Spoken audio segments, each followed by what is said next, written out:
Chico, eu pergunto pra você, todo mundo sabe que Palmeiras continua forte, Flamengo a mesma coisa e o Galo. Agora, qual seria o outro time para de repente incomodar, para balançar um pouquinho essas forças que as três equipes têm?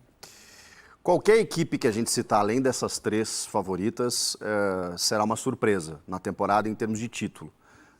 Nas Copas eu acho que as coisas elas se equivalem mais, né? Porque o mata-mata você adota uma estratégia, você consegue avançar. O Atlético Paranaense é um caso, que não é um time ruim, pelo contrário.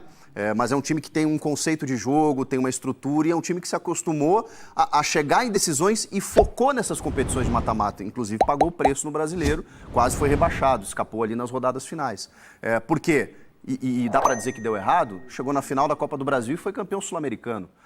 Porque, infelizmente, essas equipes de menor investimento em relação a esses três poderosos hoje do Brasil, elas precisam focar nas competições em que elas consigam vencer, que são as competições de mata-mata. O brasileiro de pontos corridos, infelizmente ou felizmente para essas equipes, quem tem dinheiro, quem tem elenco, quem tem mais capacidade, vai ganhar. Agora, se eu fosse citar uma equipe para incomodar, seria o Corinthians. Com a volta do público, o Corinthians... O Ronaldo deve estar orgulhoso. Deve estar gostando muito. E a Mila também na sua casa, sim, né? Sim, mas assim, digamos assim, interesses à parte, né, familiares à parte, o Corinthians teve a volta do público que fez uma total diferença na sua arena na reta final do Brasileiro. Os reforços que chegaram mudaram completamente a cara do time, né?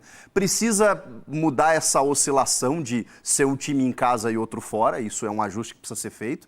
E pelo que a gente está ouvindo, o Corinthians não vai parar por aí nesses reforços, está buscando um 9 de nível, de peso e Mas tal. quando fala-se muito em Cavani e não aparece nenhuma opção, plano B, eu também fico preocupada. Então. Agora, Chico, eu particularmente tenho uma expectativa muito alta no Fluminense. Jura? Juro. E eu vou dizer por quê. Por que será? A experiência de Abel Braga, não é no comando técnico, mas não só isso também. Bem lembrado, bem lembrado. Por exemplo, o William Bigode, o Felipe Melo, são campeoníssimos com o Palmeiras nesses últimos anos. São jogadores que, além da experiência, são eficientes também. O Fluminense já tem um time base bem montado. Tem o Fred, que é outro cara que também... muitos vão dizer que tá no final de carreira, mas tem uma liderança. Sim. E é um cara que tem o espírito de entrar e decidir em campo. Tem um meio-campo muito boa, não é? A gente quando base. vê Martinelli, Iago Felipe. Sim, então é uma equipe que agora pode Nino, contratar. zagueiro. Sem dúvida, o Nino é muito bom. O zagueiro, a dupla de zaga é muito boa também, não é? Então, quando a gente começa a pensar nisso, não sei se o Fluminense vai ser campeão, mas é um time que pode tirar pontos, pode incomodar, pode montar uma estrutura paralela. Gosto também do Atlético Paranaense e queria que você falasse um pouquinho do Fortaleza, que foi talvez a grande sensação. A pesquisa está no ar, inclusive. A gente não colocou todas as opções. Olha só, qual desses times aí pode encarar o trio? Temos Atlético Paranaense, Corinthians, Fortaleza e Fluminense. O Corinthians dominando a pesquisa, goleando nesse começo de pesquisa. E tem essa linha que você já citou. O Corinthians já montou uma base no ano passado e que agora, em 2022, deve render ainda mais. É que os reforços que chegaram para o Corinthians chegaram justamente no segundo turno do Brasileiro, onde o Corinthians só disputava isso. Então, quando eles foram contratados, e muitos vindo de outros cenários, como diria o Silvinho, né? Um da China, outro da Europa, aquela questão física ela não conseguiu ser adequada.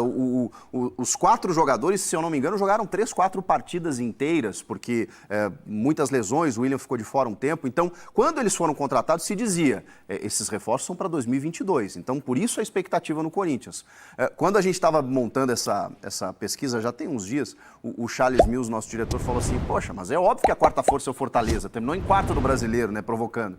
Realmente o Fortaleza a gente não pode deixar de lado, mas agora vai viver uma temporada talvez de afirmação. Porque o Fortaleza do Juan Pablo Vojvoda surpreendeu, teve uma oscilação lá no segundo turno e tal, mas depois recuperou e chegou na fase de grupos, mas o Fortaleza talvez agora seja cobrado para dar resposta como um postulante, como um time entre esses grandes, porque ele realmente se estabeleceu no cenário brasileiro. Será que ele vai conseguir? É uma Libertadores que é algo novo para o clube. Será que ele vai conseguir avançar? Eu tenho muitas dúvidas e vejam só, as dúvidas elas não são no sentido negativo, não. É realmente saber como o Fortaleza vai lidar com esse fato de não ser mais o azarão, de ser um time que realmente tira pontos dos grandes, que realmente é protagonista. Como que o Fortaleza vai lidar com isso? É a minha dúvida. E tem mais, né? A gente poderia ter uma lista maior, não temos espaço, a pesquisa só tem 4 opções. Poderíamos ter o Bragantino, que é uma equipe com dinheiro e sem tanta pressão de torcida, e ainda o Inter, que é sempre uma equipe que se espera alguma coisa, eu principalmente.